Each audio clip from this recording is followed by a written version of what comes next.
Então, muito bom dia. Espero que estejam aqui a gostar da cidade do Zero. Quem é que já esteve cá ontem? Ok. Na sala AGAs também já vieram. Temos as melhores sessões, não é? Sim. Boa, ainda bem. O meu nome é Diogo Figueiredo, faço parte da equipa de inovação do Grupo AGAs Portugal e hoje venho-vos falar um bocadinho sobre micromobilidade, sobre um estudo que nós desenvolvemos sobre os utilizadores de micromobilidade. Vou-vos aqui apresentar alguns insights sobre este estudo e a seguir vamos ter aqui um painel sobre o tema, onde vai estar presente o responsável pela área de não-vida do Grupo AGS Portugal, Bruno Vaz, também o presidente da Parques Tejo, Rui Rei. Vamos ter também aqui a Head of Sustainability and Circularity da Decathlon Portugal, Rebeca Santos, e para moderar este fantástico painel, o Henrique Figueiredo, Innovation Lead do Grupo AGS Portugal. Então, começando aqui com a nossa apresentação, só para estarmos todos na mesma página, quando estamos a falar de micromobilidade, estamos a falar aqui de veículos leves que circulam a velocidades baixas e normalmente são usados para distâncias curtas.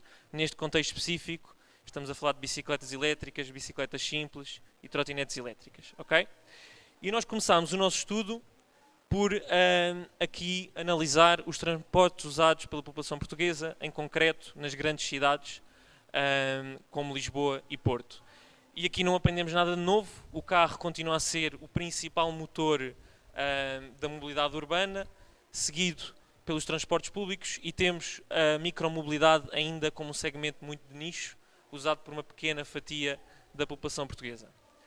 Mas quando comparamos este gráfico com os veículos utilizados pelos utilizadores de micromobilidade, vemos aqui algumas coisas interessantes. É que, na verdade, os utilizadores de micromobilidade são utilizadores de todo o tipo de veículos. Não só de veículos de micromobilidade, mas eles, na verdade, usam mais tudo. Usam na mesma medida o carro, mas usam também muito mais os transportes públicos. O que faz destes utilizadores, na verdade, utilizadores multimodais, ou seja, pessoas que utilizam vários tipos de transporte e, em média, usam cerca de 2 tipos de transporte por dia nas suas deslocações habituais. E isto é muito interessante, pelo menos para nós, porque se perguntarmos a experts da área como é que gostavam que o futuro da mobilidade urbana fosse, se calhar a imagem que muitos escreveriam é aqui o segundo gráfico azul claro dos utilizadores de micromobilidade. Um ecossistema de mobilidade muito mais diverso, onde obviamente o carro continua a existir, mas que o resto dos transportes também é amplamente utilizado. E é interessante que temos pessoas que hoje em dia estão mais ou menos a viver já o futuro. Mas agora aqui focando um bocadinho na tipologia de utilizadores, o que verificamos é que a maior parte das pessoas continua a utilizar mais a trotinete elétrica e a bicicleta simples. A bicicleta elétrica ainda aqui a conquistar território junto destes utilizadores, também por ser obviamente um veículo mais caro. Mas o que percebemos também é que cada um destes veículos é utilizado em diferentes momentos.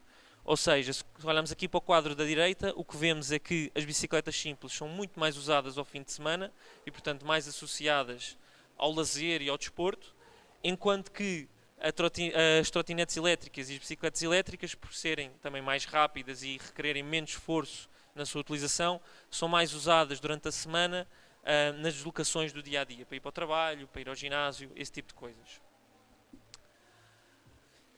Outra coisa que nós estávamos muito interessados era em perceber aqui as motivações e as barreiras que estes utilizadores encontravam ao utilizar estes veículos. Isto mais numa vertente de perceber se, apesar disto agora ser um segmento de nicho, se ao eliminarmos algumas destas barreiras, se eventualmente pode ser utilizado por maior fatia da população devido às motivações inerentes que estes veículos também têm.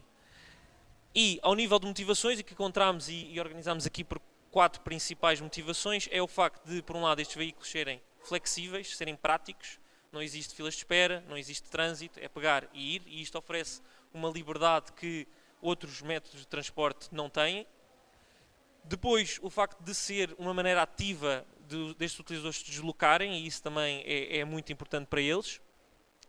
E também eles terem identificado a micromobilidade como uma maneira de deixar o carro em casa e conseguirem conectar-se, por exemplo, aos transportes públicos ou substituírem uma deslocação de carro por uma deslocação neste tipo de veículos. E isto obviamente causa um impacto financeiro e uma poupança ao final do mês que estes veículos permitem essa poupança. Por último, e não menos importante, especialmente aqui no contexto em que nos encontramos na cidade do zero, o facto de serem veículos sustentáveis que conseguem diminuir a nossa pegada ecológica, e isso é também muito importante para os utilizadores frequentes destes veículos. Agora, obviamente que nem tudo é um mar de rosas e há aqui bastantes barreiras na utilização destes veículos.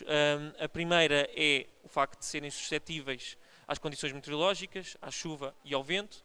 Também, muitas vezes, a falta de ciclovias ou o declive acentuado que as cidades têm em alguns sítios faz com que as condições não sejam tão adequadas para a utilização destes veículos.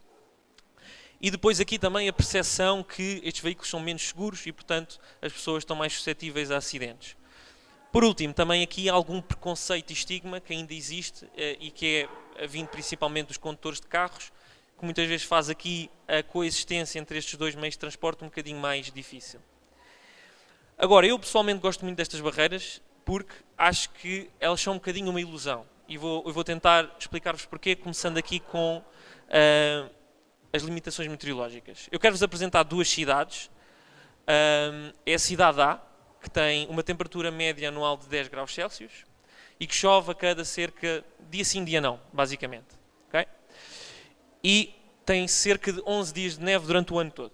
Depois temos a cidade B, que é um bocadinho mais quente, 17 graus Celsius, chove cada 3, 4 dias e tem 0 dias de neve durante o ano. Agora, numa destas cidades, a taxa de utilização de micromobilidade é abaixo dos 10%. Noutra, é acima dos 35%. Okay? E agora a pergunta para queijinho é para vocês. Vamos ver se conseguem acertar. Mão no ar, quem é que acha que a cidade A é a cidade que tem uma taxa de utilização maior que 35%? Boa.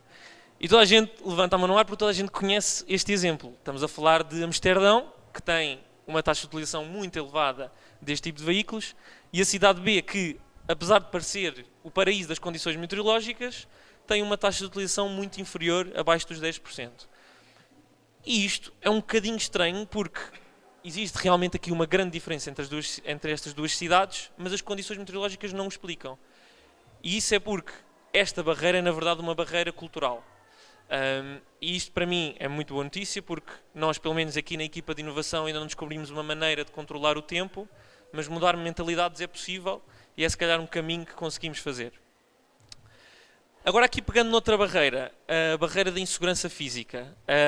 Esta aqui não é tanto uma ilusão, ela é real e no nosso estudo nós comprovamos que cerca de 15% dos nossos inquiridos já esteve envolvido em algum acidente com veículos de micromobilidade, onde resultou numa lesão ou em algum dano material, e obviamente que isto é preocupante porque significa que cada vez que pegamos numa bicicleta ou numa trotinete estamos a falar de cerca de 15% de probabilidades de estarmos envolvidos em algum tipo de acidentes.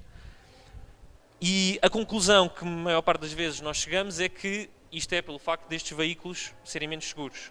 Aquela velha frase de, numa bicicleta, o para-choques somos nós e, portanto, obviamente que é mais provável de termos algum acidente. Mas nós tínhamos aqui uma hipótese alternativa, que é, e se o facto desta taxa de sinistralidade ser tão grande, não ser por estes veículos serem mais perigosos, mas, se calhar, pela falta de conhecimento que existe relativamente às regras de utilização destes veículos. E foi isso que fomos testar. Colocámos aqui algumas questões e começámos por... As primeiras perguntas que fizemos foi relativamente a onde é que estes veículos podiam circular. Perguntámos, por um lado, se estes veículos podiam circular junto dos carros e se podiam circular só nas ciclovias. E as respostas que tivemos foi mais ou menos no mesmo sentido. A maior parte das pessoas respondeu corretamente, sim, pode-se utilizar estes veículos nas estradas e não precisa de ser apenas nas ciclovias, mas o que vimos é que mais de um terço dos inquiridos não soube responder corretamente a esta pergunta. O que é que isto significa? Que potencialmente, numa situação onde não existe ciclovias, algumas pessoas podem escolher utilizar o passeio, que não é de todo adequada. A calçada portuguesa é muito bonita, mas não é de todo adequada para este tipo de veículos. E isto pode ser uma decisão que coloca em perigo estes utilizadores, mas também os peões que circulam nestes passeios. Depois também perguntámos sobre a obrigatoriedade do capacete e sobre se existe um limite de velocidade para estes veículos. E aqui temos duas imagens completamente diferentes. Se na pergunta do limite de velocidade a maior parte das pessoas respondeu corretamente, 73%, já na pergunta sobre o capacete temos aqui muita incerteza sobre realmente se é obrigatório ou não. E isto faz algum sentido porque há uns anos atrás, Lisboa mudou as regras de trânsito destes veículos e foi amplamente comunicado que havia um novo limite de velocidade, que era os 20 km por hora para estes veículos. Já o capacete nunca foi comunicado, e mesmo que nós façamos uma pesquisa, encontramos fontes contraditórias sobre se é obrigatório ou não. E porquê é que isto nos diz alguma coisa? Porque se calhar, antes de investirmos numa bicicleta com airbags, se calhar devíamos investir na clareza e na literacia sobre as regras de trânsito, porque se calhar isso pode resolver parte do problema. Porque o incentivo da utilização destes veículos é importante, porque estamos aqui a falar de um meio de transporte que é sustentável e que pode ser a chave para desbloquearmos aqui um futuro onde a mobilidade urbana é mais diversa e, obviamente, onde o carro não desaparece, mas há aqui uma maior diversidade e uma maior utilização de veículos sustentáveis e de transportes públicos. Espero que tenham gostado aqui destes insights. Se quiserem saber mais sobre o barómetro de micromobilidade que o Grupo AGER desenvolveu, podem fazer aqui scan deste QR Code. E agora vamos continuar aqui a abordar o tema, passando para o nosso painel, e por isso vou passar aqui a palavra ao Henrique, e espero que tenham gostado. Obrigado. Obrigado, Diogo. Olá a todos. O meu nome é Henrique Figueiredo, eu sou Innovation Lead no Grupo AGEAS Portugal. Eu e o Diogo somos da mesma equipa, mas não somos familiares. O Figueiredo é só coincidência, não foi requisito de contratação. Eu sou então Innovation Lead no Grupo AGEAS, estive envolvido na criação, liderei alguns e participei em outros projetos de criação de novos produtos, tanto no setor segurador como para além seguros. E também estive envolvido neste projeto e neste estudo que o Diogo apresentou, daí estar aqui presente neste painel. Eu não preciso estar aqui a fazer um resumo do tema, o Diogo fez perfeitamente bem, mas o que é claro aqui é que é um setor que está em crescimento, a micromobilidade. Há quem diga que é um nicho, mas também se dizia que era um nicho a utilização da internet, há vários anos, dizia-se que era um nicho a utilização dos computadores pessoais, o Spotify também era um nicho, e hoje em dia são tecnologias utilizadas por praticamente todas as pessoas, pelo menos no mundo desenvolvido. E nós acreditamos que pode haver aqui também potencial de crescimento para além do nicho que é a micromobilidade hoje em dia. O que também é inegável é que quanto mais crescer, melhor será para o ambiente, para as comunidades, para a sociedade e para as pessoas individualmente. Portanto, faz sentido falar sobre isto, faz sentido perceber o porquê de estar onde está, o crescimento que teve até agora, e isso poderá vir a ter mais crescimento. Temos aqui um painel bastante rico, pessoas com vasta experiência e vasto conhecimento nas suas áreas, que estão de uma maneira ou de outra ligadas à micromobilidade.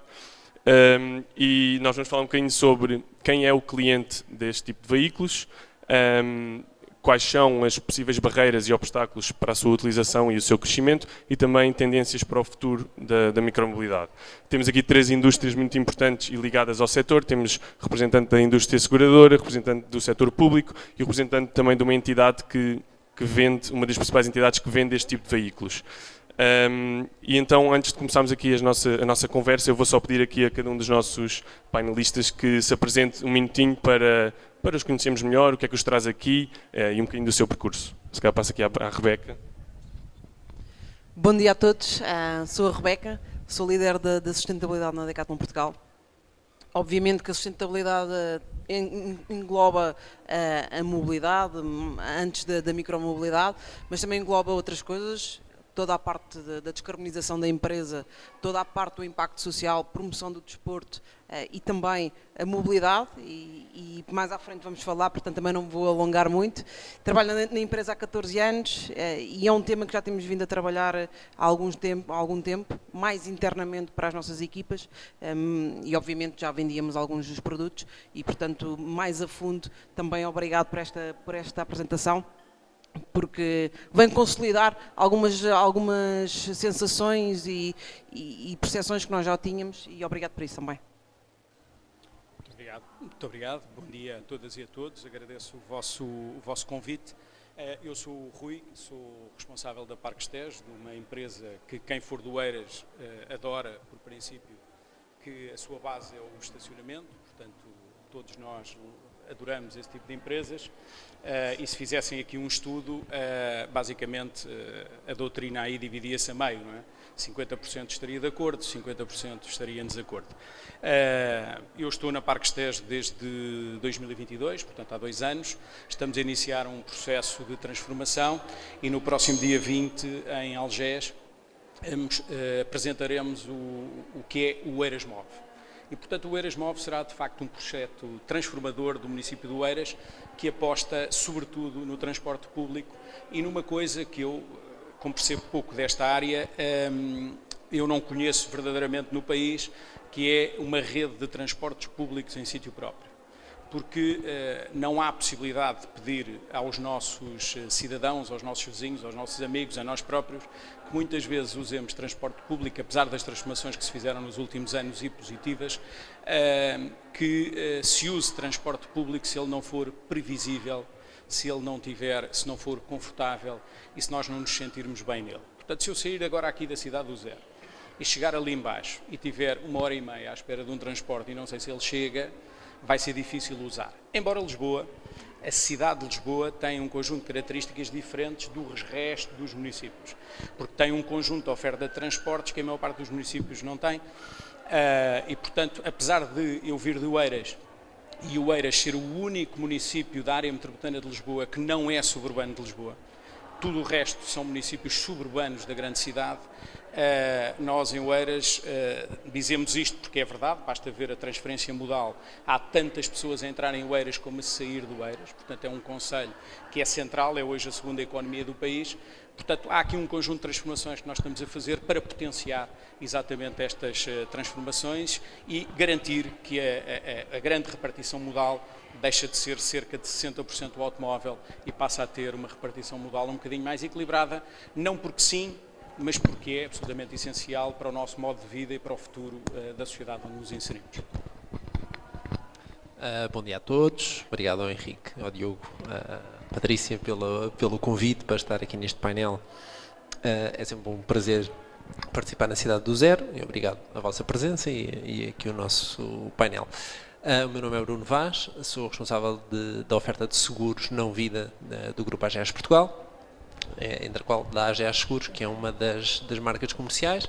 Estou no grupo há 6, 7 anos, já passei por várias funções e desde o início deste ano responsável então pela oferta não vida, entre as quais acidentes pessoais, que é onde se insere um bocadinho este tema com o pack de velocípedes que temos na oferta, mas já lá chegaremos daqui a pouco. Muito bem, obrigado aos três pela introdução. Eu vou então começar aqui a nossa conversa. Não haverá, só aqui uma nota para o público, não haverá aqui Q&A, mas depois obviamente estamos disponíveis para questões que possam surgir. Eu pessoalmente, se quiserem também falar mais tarde, LinkedIn, etc., estou disponível também. Vamos então começar, vou começar aqui contigo, Rebeca, com a Decathlon. A Decathlon abriu a sua primeira loja em 2000 em Portugal. Desde então tem sido uma grande referência em artigos desportivos e, nomeadamente, aqui olhando mais para o tema que estamos a falar, as bicicletas têm sido um dos vossos principais produtos, não é? Têm feito questão de evoluir também, têm criado vários serviços adicionais, oficina de reparação, compra e venda de veículos usados, mais recentemente aluguer de bicicletas para crianças. Esta constante adaptação significa que vocês entendem este segmento como também ele em constante crescimento e em desenvolvimento? E se sim, a minha pergunta é qual é aqui a diferença entre um cliente em 2000 e um cliente hoje em dia, nomeadamente no que diz respeito aqui às bicicletas e trotinetes? Se calhar eu ia pedir a que usassem esse, só para manter aqui este. Obrigado. Então, obviamente, o nosso negócio é vender bicicletas, uma das partes do nosso negócio é vender bicicletas desde sempre. Acho que foi um dos primeiros desportos que a Decathlon começou a vender em 2000, como falas, e noutros países muito antes. Somos o maior produtor de bicicletas da Europa, em Portugal, no norte do país, e portanto eu acho que o know-how está todo lá. Obviamente evoluiu muito o mercado e o cliente português, sobretudo, comprava uma bicicleta em 2000, era para andar 2, 3 meses por ano de bicicleta como lazer e para se divertir, o mesmo também com as crianças. Hoje a realidade é completamente diferente. Também temos que deixar claro que Lisboa, incluo Oeiras em Lisboa, mas a zona de Lisboa e um pouco talvez o Porto são completamente dispares do resto do país e, portanto, com clientes muito diferentes e realidades muito diferentes e ofertas muito diferentes, mas claramente o cliente evoluiu muito e hoje já há uma percepção de que é um meio de transporte que é uma forma muito mais acessível para se transportar, muito mais confortável, precisamente porque questões de estacionamento com o carro, de custos de manutenção e por aí fora. Cabe-nos a nós, insígnias, mas também entidades públicas, desmistificar isto, porque hoje ainda há um mito à volta do que é nos deslocarmos de bicicleta. E muitas das vezes temos todos estes motivos que vocês apresentaram aqui, mas nós temos mais um, que é a atividade física, que é um grande travão, porque só 27% das pessoas em Portugal faz atividade física, choca um pouco. Quando achamos que o desporto é um básico, quer desde a escola, quer no dia-a-dia, mente sã, em corpo são, e isso não é a realidade dos portugueses. E não sendo a realidade dos portugueses, é um grande travão acordar cedo, agarrar uma bicicleta e dar 2, 3 pedaladas, mesmo que sejam elétricas. E, portanto, esta barreira cabe-nos a nós desmistificá-la, nas escolas, dos pais, obviamente a Decathlon com a promoção do desporto e com a acessibilidade às bicicletas. E acho que a grande diferença é essa. Hoje as pessoas já estão muito mais ativas, os dados não dizem isso, mas sabemos que os ginásios batem recordes. Temos de tornar a atividade desportiva também incluída na mobilidade, porque é, e hoje não é vista dessa forma. Depois, acrescentando só mais um ponto, obviamente que investir 2, 3, 4 mil euros numa bicicleta elétrica, no caso de uma bicicleta, não é acessível a maior parte dos portugueses, e portanto isto tem que estar claro, a acessibilidade com a inflação e por aí fora não é acessível. Temos que ter modelos de negócio que permitam tornar uma bicicleta elétrica acessível à maior parte dos portugueses. E aí entra obviamente as campanhas de retoma, mas também tem que entrar a subscrição de uma bicicleta que permita aceder a um artigo por 20, 30, 40, 50 euros por mês, quando está a utilizá-lo obviamente, e quando não está a poder entregá-lo também a essas insígnias e essas entidades. Para terminar também só este tema, nós começamos com a subscrição nas bicicletas de criança, porque precisávamos modelizar o modelo de negócio. A nossa vontade, obviamente, é abrir o quanto antes para as bicicletas de adulto e democratizar completamente as bicicletas elétricas. Obviamente que temos que acelerar mais rápido, mas acho que vai ser um grande impulsionador para tornar uma bicicleta acessível, porque na criança fez toda a diferença. Uma criança em média, não sei se sabem esta informação, quantas horas usa uma bicicleta num ano, em média, na Europa? 72 horas. Portanto, nós compramos uma bicicleta e a criança em média só usa 72 horas ao ano. Portanto, no adulto não há de ser muito diferente. Quando passamos à mobilidade, precisamos de a tornar acessível para que também as pessoas tenham essa vontade, obviamente, e passe a ser um modus operandi no nosso dia-a-dia. Obrigado, Rebeca. Eu vou passar aqui ao Rui e ao Bruno, mas eu fiquei aqui com uma questão que mencionaste que ficou-me aqui a pensar. O nosso estudo foi sobre a utilização deste tipo de veículos no meio urbano. Não fomos ao meio mais rural, ao interior do país, fora das grandes cidades de Lisboa e Porto. Tu própria referiste que Lisboa e Porto, os utilizadores são especiais em relação ao resto, são diferentes, têm hábitos diferentes, e eu, se pudesse explorar um bocadinho isso, assim um minutinho, o que é que vocês conhecem de diferença? É mais uma questão nos polos mais urbanos, utiliza-se mais no dia-a-dia, e mais no interior é mais por lazer, ou quais são assim, as coisas que vocês conhecem? O interior do país, obviamente, não tem o mesmo acesso à informação, logo aí, porque isto tem que se trazer a cassete toda atrás. O acesso à informação no interior do país não é o mesmo que é numa grande cidade. Portanto, as pessoas não conseguem tão facilmente aceder a esta oferta de bicicletas, nem a conhecem, nem conhecem estes temas, nem estão tão educados como estão nos centros das cidades, obviamente. Não têm também as necessidades que nós temos, não é? Ao nível de estacionamento, o mindset ao nível de conforto, de poder subir com a bicicleta num elevador de uma casa, o que for, porque há vários travões para a mobilidade. Portanto, eu acho que ainda não chegou lá esta necessidade. O primeiro ponto é este.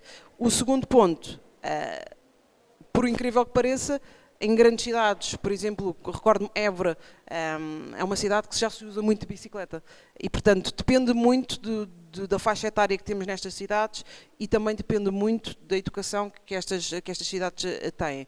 Mas o principal fator, quando não estamos a falar de cidades do interior como Évora, que é bastante já desenvolvida, é o acesso à informação.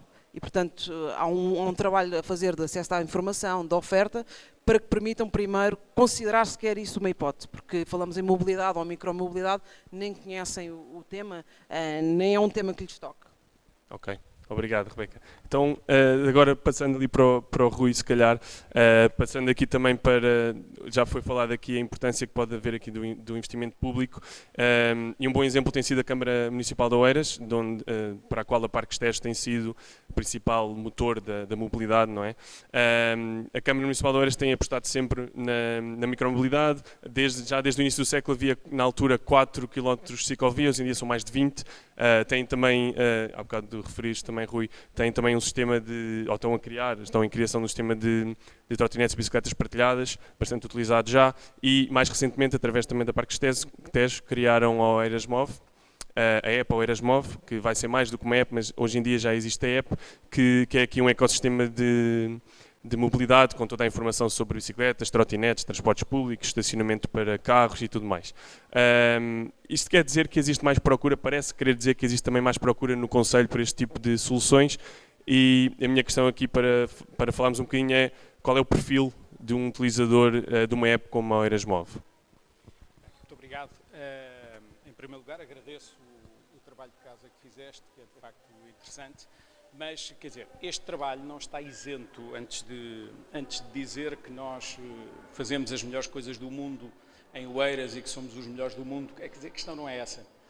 Vamos ver, nós enfrentamos muitas dificuldades no dia-a-dia, não é? Quer dizer, o desenvolvimento da nossa aplicação, o encontrar recursos para fazer, nem tanto o problema financeiro, quer dizer, a nós não nos coloca o problema financeiro para fazer o desenvolvimento das soluções.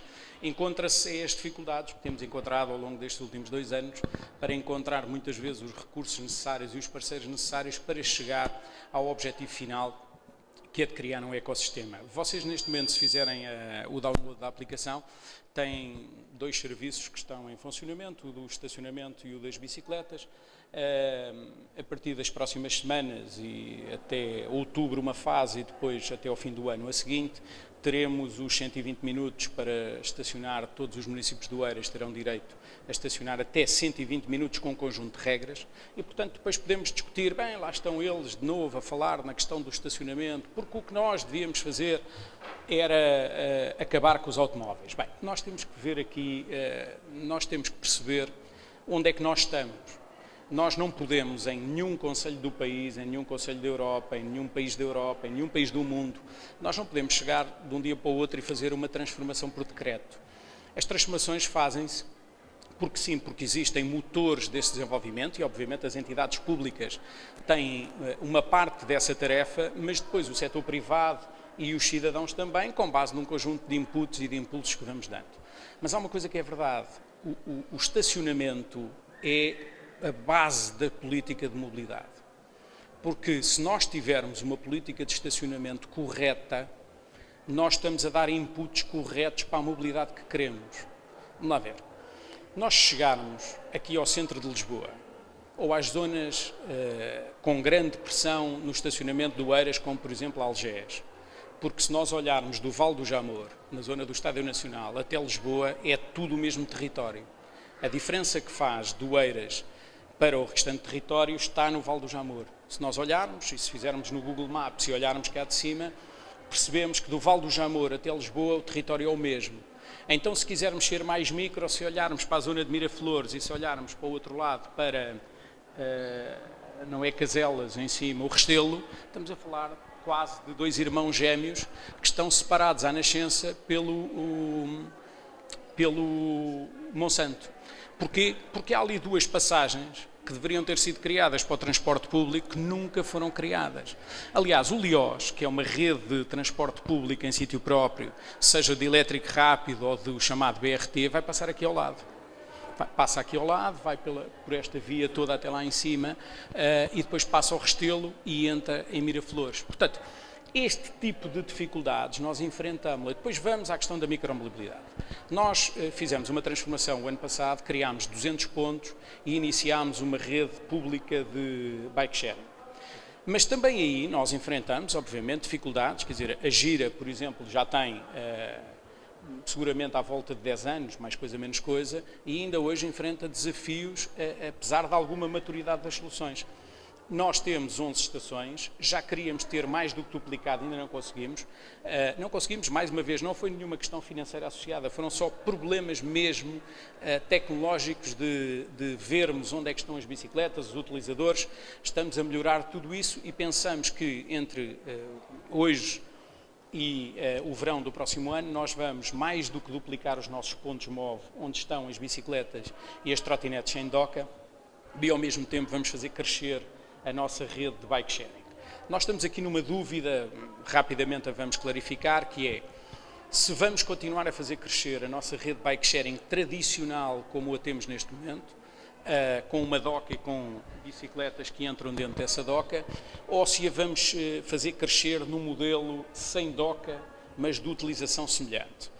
Estamos a tentar avaliar isso, até porque a nossa bicicleta custa 2.500 euros, portanto não é propriamente uma bicicleta barata, e estamos a tentar ver se conseguimos arranjar bicicletas à volta dos 700, 800 euros para conseguir fazer este trabalho. E, portanto, os utilizadores são a sua esmagadora maioria jovens. Os nossos utilizadores são a sua esmagadora maioria jovens. Em relação a alguns dos dados que vocês deram ali no vosso estudo, nós enfrentamos todos algumas dificuldades, seja nas questões regulatórias. O EIRAS, desde o início, impôs aos operadores um conjunto de regras que depois a seguir Lisboa copiou. As regras que hoje existem em Lisboa foram as que nós implementámos em 2021-22 em Oeiras, que são as trotinetes só podem parquear naquele ponto. Agora, às vezes há trotinetes fora dos pontos, com certeza. Muitas vezes ficam sem bateria. Agora, existem aqui outros desafios, que é os operadores e as entidades públicas têm que cumprir a sua missão, que é gerir o território. Os operadores têm que ter centros de operações onde controlam verdadeiramente a sua atividade. E quando a bicicleta ou a trotinete morre antes de estar no centro, ela tem que enviar uma informação para que quem está no centro de operações diga às pessoas que estão no terreno, vão buscar a trotinete e não a deixem lá adormecida durante dias e durante semanas, porque depois aí entra umas pessoas com razão, outras só porque sim, dizer, estão a ver, lá estão as trotinetes em cima do passeio, estão a ver, pessoas com mobilidade reduzida ou invisuais vão ter um problema, e é verdade.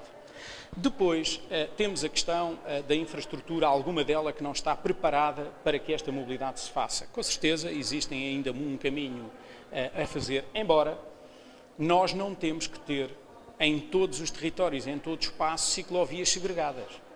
Em qualquer um desses exemplos que se deu, Amsterdão, Copenhaga, o que quer que seja, nem em todos os sítios há uma ciclovia segregada. Há educação, há desenvolvimento, há um crescimento em conjunto, há tudo.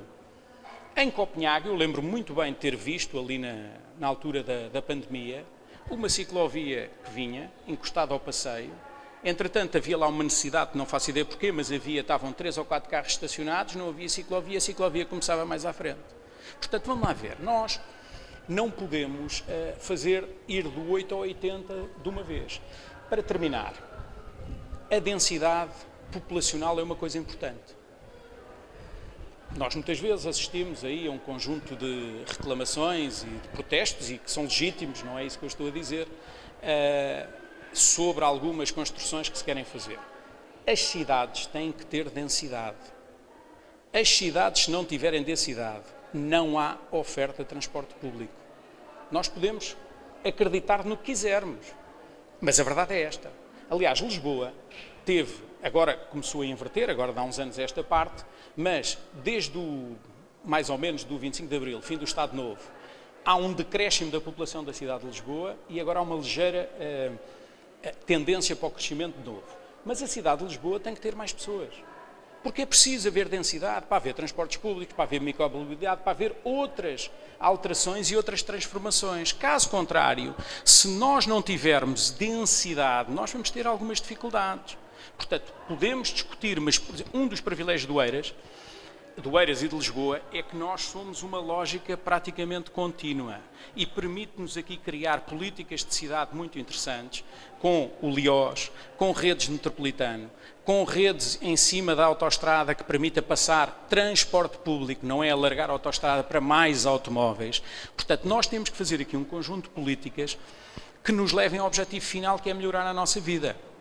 Porque se não for assim, se nós não criarmos esse tipo de planeamento que leva à melhoria da nossa vida, nós vamos ter um problema. Eu termino só com isto. Agora há aí umas discussões em Oeiras, faço algumas construções em altura. Eu venho aqui e dou-vos a minha opinião e é legítimo que vocês todos discordem dela. A vida é assim. Agora, eu nunca me limitei, não me vou limitar a dar a minha opinião. Eu, pessoalmente, não tenho nada contra a construção em altura. O que eu tenho mesmo contra é um conjunto de projetos que andámos a fazer nos últimos 40 anos, onde eu só vejo coisas construídas, não vejo uma árvore, não vejo um espaço público, não vejo espaço para que as crianças, com os pais, com os avós, possam brincar. Isso é que eu tenho, isso é que eu sou contra. Agora, libertação de espaço público, para que nós possamos fruir da nossa vida e tenhamos uma construção feita como deve ser, que ao mesmo tempo até contribui com densidade e vai permitir o uso do transporte público, eu não tenho efetivamente nada contra. E esta é uma discussão que deveríamos fazer não numa perspectiva do combate, que é dizer, porque o Manel disse aquilo, entre aspas, eu vou matá-lo. Não, não. Se eu não concordo, vou contraditá-lo e vou-lhe dizer que não, que a visão dele não é correta, ou a minha, e então eu proponho isto. Mas se vocês repararem, todas as discussões que fazem em Portugal não é deste género. É exatamente ao contrário. Exatamente ao contrário. É dizer, se não estás a defender um interesse, para lá caminhas. Isso não é nada bom. Não é? Portanto, lá atrás, os velhos do Restelo, eu ainda sou do tempo de uma coisa que nós hoje passamos e gostamos de ver, que se chama Centro Cultural de Belém. Vocês são todos jovens, não se lembram de nada, de certeza. Todos jovens, mas eu lembro-me bem daquela discussão. Lembro-me muito bem. O Mosteiro dos Jerónimos ia acabar. A Torre de Belém deixava de ter um diálogo com o Mosteiro dos Jerónimos. E hoje, o que nós pedimos é que se conclua o processo. Ponte Vasco da Gama. Rui, só aqui. Eu termino com isto. A Ponte Vasco da Gama ia acabar com toda a fauna que existia na zona. Vão lá. Vão lá ver os milhares de flamingos e todas as espécies que lá estão. Eu ainda anteontem, fiz aquele passeio ribeirinho que agora criaram até na zona de Louros, extraordinário. Vão lá ver. Portanto, nós, e com isto termino mesmo, temos aqui algo aqui em cima, no meio dos ombros, e portanto somos seres humanos, seres pensantes, não precisamos que outros pensem por nós. Pensemos nós, olhemos e tomamos as decisões corretas e aí a nossa vida vai melhorar de certeza absoluta. Muito obrigado. Bem, obrigado, Rui. Foi aqui uma reflexão mais do que eu poderia imaginar, mas acho que já tocámos em vários pontos que até vamos falar à frente, os obstáculos Não, sem problema nenhum, por isso cá estamos para falar. Vamos tocar nos obstáculos mais à frente também. Já percebemos um bocadinho aqui do ponto de vista da Decathlon e daqui da Câmara de Oeiras, da Parques Tejo, quem é o cliente. Falta aqui o outro ponto, que é a seguradora. Bruno, aqui a AGAs Seguros especificamente tem-se mostrado sempre como muito preocupada com as necessidades do cliente, com as pessoas, estar próxima delas. Em 2021 lançou então aqui este pack de velocípedes para complementar a sua oferta de acidentes pessoais. E estes velocípedes, estamos a falar de bicicletas e trotinetes, portanto micromobilidade na verdade, seja dentro da estrada ou fora dela. O que é que leva uma seguradora a lançar um complemento para um setor que hoje em dia ainda é de alguma maneira considerado a nicho? Se é uma questão de posicionamento de mercado para estar lá quando ele crescer, ou se é mais uma ótica também de responsabilidade social, porque tem que haver aqui situações de proteção para toda a gente? Bom, então, bem, em primeiro lugar, desde logo o slogan da AGA Seguros é um mundo para proteger o seu e, portanto, desde logo temos um compromisso muito forte com a proteção das pessoas e com o desenvolvimento de soluções inovadoras, flexíveis, adaptadas às necessidades dos nossos clientes e, portanto, foi com esse foco que em 2021 lançámos o PEC Velocípedes, como o Henrique estava a referir, para complementar o nosso seguro de acidentes pessoais.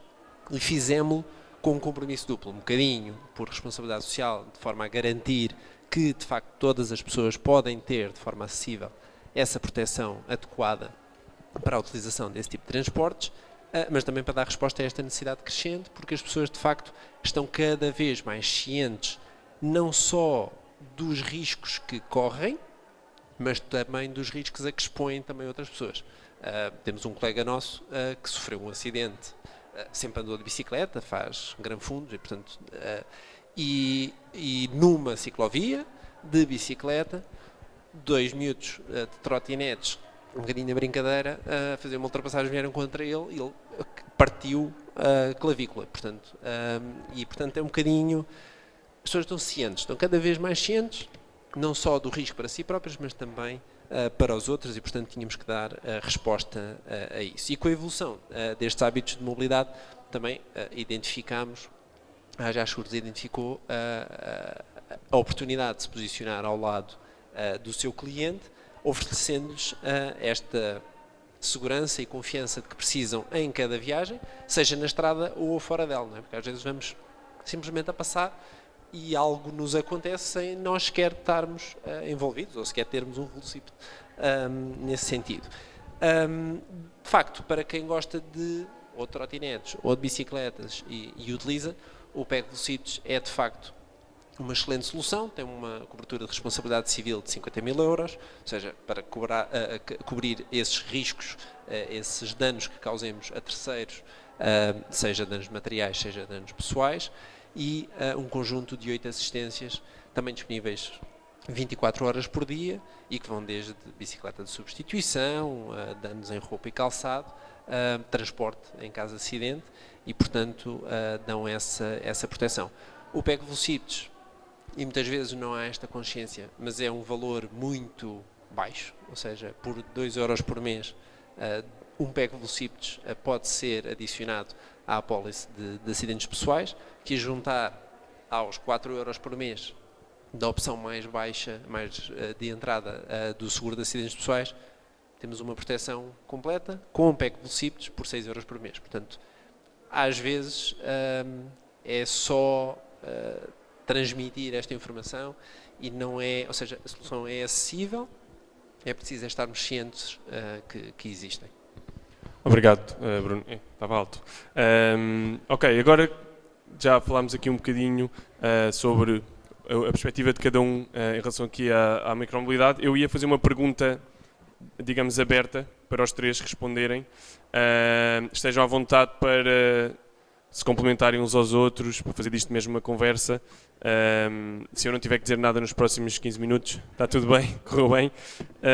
E a questão é sobre os desafios aqui ao crescimento da micromobilidade. Já falámos aqui de alguns.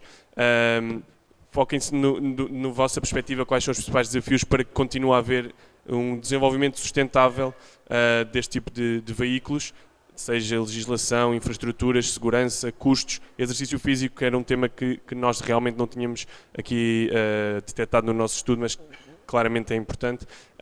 Portanto, se calhar, começando aqui pela Rebeca, mas por favor, complementem-se e façam disto uma conversa. Então, sobre os desafios, eu diria que o primeiro desafio é conseguirmos dar a mão uns aos outros.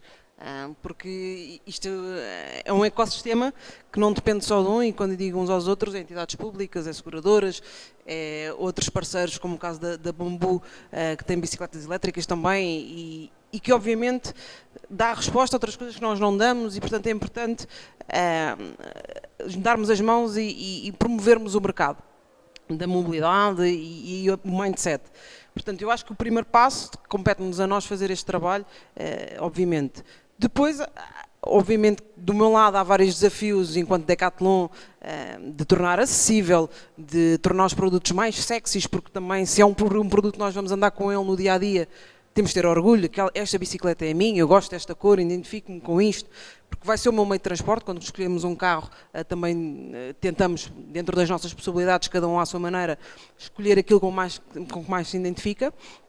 E, portanto, nós temos que promover esta oferta, esta acessibilidade e este acesso ao artigo com estas condições. Depois há um trabalho todo ele institucional que nos compete formar, dar benefícios não só aos nossos clientes, mas também aos nossos colaboradores, porque no caso da Decathlon somos 2.000 pessoas a trabalhar em Portugal.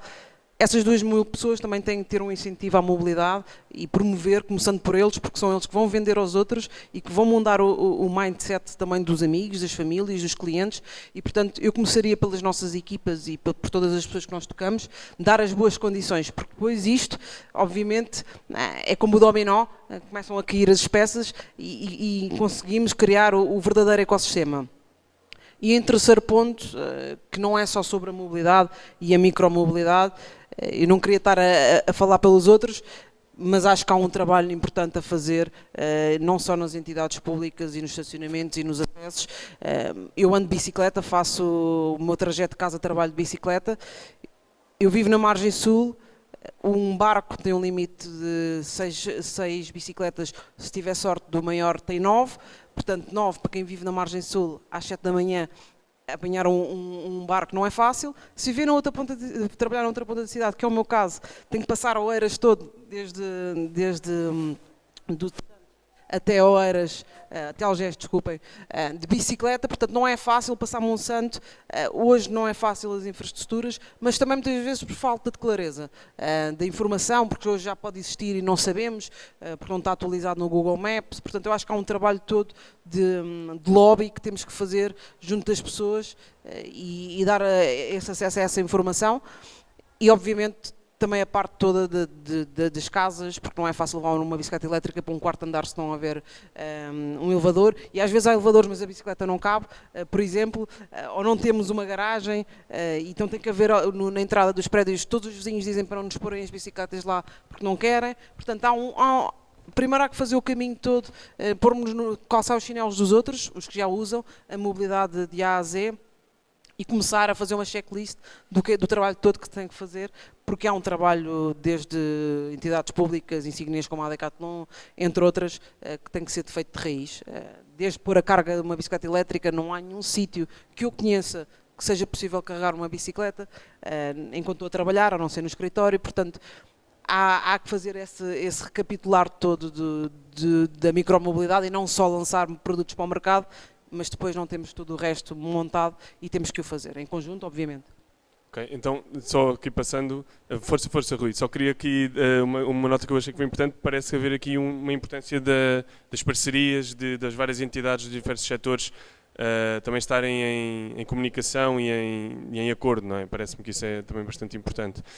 E passando aqui para uma entidade aqui mais do setor público, que pode ter também algo a dizer. E já agora, Rui, eu queria também aqui, há bocado tocaste no ponto que pode ser uma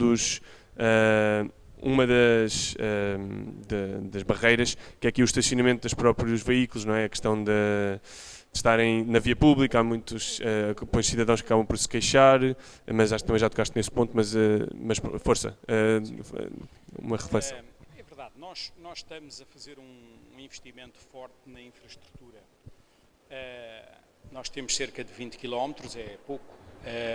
Nós vamos chegar a cerca de 90 km de ciclovias, entre ciclovia segregada, partilhada, espaço de convivência, quer dizer, vamos ter que fazer esse caminho. Vamos ter que fazer e temos que fazê-lo, quer dizer, na ligação entre Oeiras e Lisboa, entre Lisboa e Oeiras, quer dizer, na zona da Baixa de Algés, na zona de Miraflores, para o outro lado, para o Restelo, a zona para Benfica, para a Amadora, e depois na ligação de Oeiras, da zona do Tagus Parque para Sintra, e já agora, desculpa interromper, nesse ponto também há aqui uma importância da relação entre os diferentes municípios, não é? Não, com certeza, mas isso vão-se fazendo, às vezes com maiores ou menor dificuldade, vão-se fazendo. Por exemplo, o Oeiras tem o projeto do Satu, que é um projeto, do meu ponto de vista, mas sou eu, quer dizer, eventualmente dirão, claro, estás a defender isso, és o Presidente da Parques Tejo, foste nomeado pelo Presidente de Câmara, portanto tens que defender o Presidente de Câmara. É básico, obviamente, que tenho que defender o Presidente de Câmara, até porque eu considero que ele tem políticas acertadas, se não tivesse. Mais uma vez, vocês são todos jovens. E há coisas que nós não conhecemos, nem temos que conhecer, vamos lá ver, quer dizer, vamos lendo, vamos vendo, temos uma opinião, a vida é assim. O Eiras era dos concelhos com mais problemas sociais no pós-25 de Abril. Até meio dos anos 80, fim dos anos 90, os piores bairros com criminalidade estavam em Oeiras. Toda aquela zona de Algés, as pessoas, algumas já se esqueceram, mas eu estudei na Escola Náutica e recordo-me, tenho algumas memórias, as coisas eram difíceis na zona de Miraflores, a zona de interface entre Lisboa e Oeiras, entre Lisboa e Algés, a zona do Parque Campismo, toda aquela estrada que hoje é Acril e o resto, aquilo era medonho. As pessoas tinham receio, vivíamos momentos difíceis e, de facto, a transformação que foi feita em Oeiras transformou um concelho que tinha tudo para ser um concelho suburbano, um concelho como tantos outros, e, de facto, transformou-se num concelho com uma educação de excelência. Foi o primeiro a resolver o problema da habitação social. É hoje o concelho que mais casas para a classe média está a construir a custos controlados. E, portanto, foi o Conselho, ele, o Presidente, que teve a ousadia de projetar o SATU, só que o SATU não teve o andamento devido e, portanto, está encerrado desde 2014. E agora vamos dar o pulo. O que é que o SATU tem a ver com isto? É que, paralelo ao SATU, nós vamos ter ciclovias. Okay, não sei se toda a gente sabe o que é o SATU. O SATU é verdade. O SATU era um veículo que era um sistema automático de transporte urbano. Reparem, nós hoje estamos a falar nos anos 2000, um sistema automático de transporte urbano. Nós hoje falamos de transportes autónomos e conectados. A diferença é muito pouca. Na altura, aquilo era um elevador, mas no facto não tinha condutor. Portanto, nós hoje, naquele trajeto que vamos fazer entre Passo de Arcos, o Lagoas Parque, o Tagus Parque e Sintra, é um trajeto dedicado completamente ao transporte público. Só lá circula transporte público, não há mais. E depois, por isso é que lhe chamamos o Cardinal, que é esta linha entre Passo de Arcos e Sintra, o Liós, que é a outra linha para Lisboa e para a Amadora, o futuro BRT na A5, porque isso é uma das coisas que nós devíamos discutir a sério. A malta que mora nesta zona, nesta linha, o caminho de ferro não chega e não serve. Porque quando chegamos aqui embaixo, a Alcântara, ou lá embaixo, ao Castoré, as pessoas depois trabalham onde? Trabalham para o outro lado de Lisboa. Portanto, é só incoerente estarmos a levar as pessoas para ali, quando elas depois têm que atravessar a cidade. Estão a ver? Portanto, há aqui um conjunto de transformações que nós temos que fazer, que temos que forçar a que se faça para que consigamos verdadeiramente viver melhor e não passarmos horas infernais, às vezes na segunda circular e na Cril e naquela coisa toda. Para isso, a infraestrutura da micromobilidade cumpre uma pequena parte. Vamos lá ver. Porque ainda ao dia de hoje, e durante muitos anos, um minutinho só para acabar, termino 30 passar ali ao segundos. Bruno. Obrigado. Tenho este feito, só porque também já tinha ali a Patrícia a olhar para mim, os 5 minutos e tal. Muito bem. A micromobilidade cumpre uma fase, uns com algumas distâncias maiores, quem faça 10, 15 km, mas são residuais ainda, e depois a mobilidade do chamado última milha, ou last mile, o último quilómetro, os últimos 200 metros, mas para isso nós temos que criar condições, para que depois não venham os velhos do Restelo a dizer, eu avisei. Ele já avisou há 2 anos, houve um acidente ontem. Nós em Oeiras, este ano, só temos registro de um acidente. Não estou a dizer que não possa acontecer mais, temos registro de um acidente e até foi com as nossas bicicletas. Um jovem que bateu num automóvel, pronto, e a coisa resolveu-se. Felizmente não temos mais registro de nenhum acidente, não quer dizer que não haja. Termino só com uma questão que há pouco me esqueci. Verdadeiramente, para as trotinetes e para as bicicletas elétricas não é obrigatório o uso de capacete. Não quer dizer que não seja e que não deva ser aconselhado e estimulado o seu uso, porque se eu tiver um acidente e tiver o azar de cair, é preferível bater com um capacete, e de preferência um bom capacete, de bater diretamente, e a minha que já tem pouco cabelo, e então é pior ainda, o impacto é direto. Portanto, precisamos de ver isto. Agora, reforço das infraestruturas, mais educação, mais comunicação, porque cuidado, aconteceu em Paris o fim das trotinetes. Do meu ponto de vista, por incompetência da gestão das entidades públicas. Aconteceu agora em Madrid. Eu percebo os argumentos, mas eu acho que o caminho deve ser diferente. E se não houver uma preocupação do setor, nós vamos ter um problema, porque a mobilidade suave vai sair mesmo, esta que a conhecemos hoje, sai mesmo das cidades e depois ela será feita de outra forma. Obrigado, Rui. E peço desculpa, vou-vos pedir 5 minutinhos do vosso almoço só para dar também aqui a palavra ao Bruno. E Bruno, se puderes focar já agora, não só... Tens tempo? Não só na questão das barreiras, mas também aqui o que é que vês como tendências de futuro para a micromobilidade e o papel que uma seguradora pode ter nisso. Bom, então, uma das nossas preocupações, e que identificamos, é precisamente a segurança. E acho que a segurança, também ela relacionada quer com infraestruturas, quer com a legislação.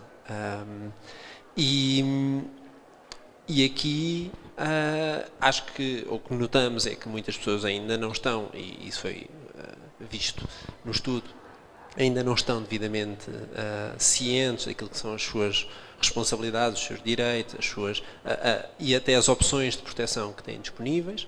E aqui o setor segurador deve e pode ter um papel muito ativo na promoção da literacia e da segurança na utilização destes transportes. A AGEA Seguros tem regularmente feito campanhas e investido em campanhas de sensibilização e é por aí que queremos caminhar. Voltando aqui um bocadinho, e até pegando um ponto que há bocadinho foi referido e que também pega um bocadinho com esta parte das infraestruturas, da segurança, as ciclovias. Quando falamos em países em que a utilização de bicicletas, por exemplo, é muito superior, e podemos falar quase de qualquer país da Europa, quer dizer, eu a primeira vez que fui à Alemanha ia literalmente morrendo no passeio, porque está instituído, ou seja, a ciclovia não se vê, mas está instituído que os primeiros, sei lá, 50 centímetros, 1 metro para a estrada é uma ciclovia, sempre, em todo o lado. Muitas vezes está separado por um canteiro, mas muitas vezes não está. Ou tem uns marcozinhos no chão, mas completamente... E, portanto, é uma questão... Eu acho que isso, desculpa, vai ao exemplo, contra o exemplo que o Rui deu também estão ali carros estacionados, mas toda a gente sabe que a ciclovia continua e as pessoas que lá vivem conhecem as regras. Toda a gente sabe, toda a gente nos passeios anda junto aos edifícios, nunca na ponta do passeio junto à estrada. Cá em Portugal é muito ao contrário, muitas vezes até vemos pessoas na estrada, não é? Mas nestes países em que a utilização das bicicletas é muito superior, toda a gente sabe que aquela margem do início do passeio junto à estrada é uma ciclovia, esteja marcada ou não, e portanto é bom que as pessoas saiam de lá porque as bicicletas passam como se de facto fosse uma estrada. Pronto, e isto é apenas um exemplo, ou seja, há que trabalhar muito, não só legislação, mas fomentar, mudar estas mentalidades, instituir estas práticas, e isso demora muito tempo, concordo, não podemos chegar ali de um dia para o outro e dizer, olha, agora acabou-se neste sítio e só se pode... Não dá, não é? Mas tem que ser uma coisa que tem que ser trabalhada. E tem que ser trabalhada conjuntamente e por várias entidades. Indo um bocadinho para tendências, uma das coisas que vemos, e já começamos a ver, e já também foi ali mostrado, mas que no futuro se prevê que seja cada vez mais, é as pessoas utilizarem no seu dia-a-dia, nos seus trajetos, mais do que um transporte. E, portanto, desde bicicletas, trotinetes, transportes públicos, veículos partilhados, o que for. Agora, temos limitações nos transportes públicos, no máximo X bicicletas, no máximo, que impede, serve como travão à adoção destas soluções de mobilidade. Eu ainda sou fiel muito à minha moto, tu também, não é? Eu não tenho moto. Então não, quem é que ainda bem, porque eu senão tatuava-me à primeira. Não, mas eu infelizmente ainda vou no carro porque eu vivo longe de... Pronto, mas eu vou esforçar-me para mudar. Não, pronto, eu ainda sou fiel muito à minha moto, hoje vim de moto, estou um bocado acachapado, mas não dá para ser de outra maneira, mas pronto, tendências, essa é uma delas e é clara. Para isso cria para o setor segurador desafios, mas também oportunidades. Por um lado, a questão ou seja, levanta muitas questões que hoje ainda não têm uma resposta clara, nem simples, e que têm muitos impactos. Como é que vamos conseguir garantir que protegemos as pessoas, independentemente do meio de transporte em que elas se deslocam? Vamos conseguir fazê-lo com um só seguro? Ou vamos, como hoje, ter que ter uma combinação de vários? Não é claro ainda, é uma resposta difícil, faltam dados também, falta aumentar esta utilização, a coisa tem que vir um bocadinho a par e passo, hoje isso ainda não é uma realidade, Mas um dos caminhos vai poder passar, e essa discussão já vem desde há muito tempo, quando começaram a surgir carros elétricos, falar-se de condução autónoma, e com a micromobilidade é idêntico, que é, ok, então se calhar o seguro, nomeadamente de veículos, se calhar vai ter que mudar o foco do veículo para o utilizador e considerar o risco dos vários tipos de veículos. Problema, se houver uma utilização múltipla de veículos, o utilizador tem vários riscos em dimensões diferentes, em quantidades diferentes. Bom, é complexo, acho que toda a gente consegue perceber isso. Para isso é preciso muitos dados, é preciso que haja essa capacidade de tratar esses dados para se conseguir mudar modelos de tarifação, prémios de risco, etc, etc, coberturas, porque tudo vai ser mudado, ou seja, é muito mudar o que é hoje a realidade da atividade seguradora tradicional. E, portanto, isso é um desafio, mas é um desafio, acho que é interessante para todos, quer para utilizadores, quer para a atividade seguradora, mas é um caminho, e ainda é um caminho longo a percorrer. E lá estaremos. Ok, eu gostaria de ter falado um bocadinho mais sobre aqui a perspectiva de futuro da micromobilidade, mas a conversa foi fluindo, é bom sinal, continuamos aqui a falar, mas já percebemos que há aqui grandes desafios, há também potencial para o futuro, existe aqui necessidade de entidades falarem umas com as outras, existe também aqui a necessidade dos veículos serem cada vez mais apetecíveis para o utilizador, e obviamente há aqui uma tendência de multimodalidade dos diferentes veículos. Obrigado a todos os que estiveram aqui presentes, eu vou fechar aqui a conversa, qualquer coisa falem connosco, as questões que tenham e pronto, obrigado, bom almoço.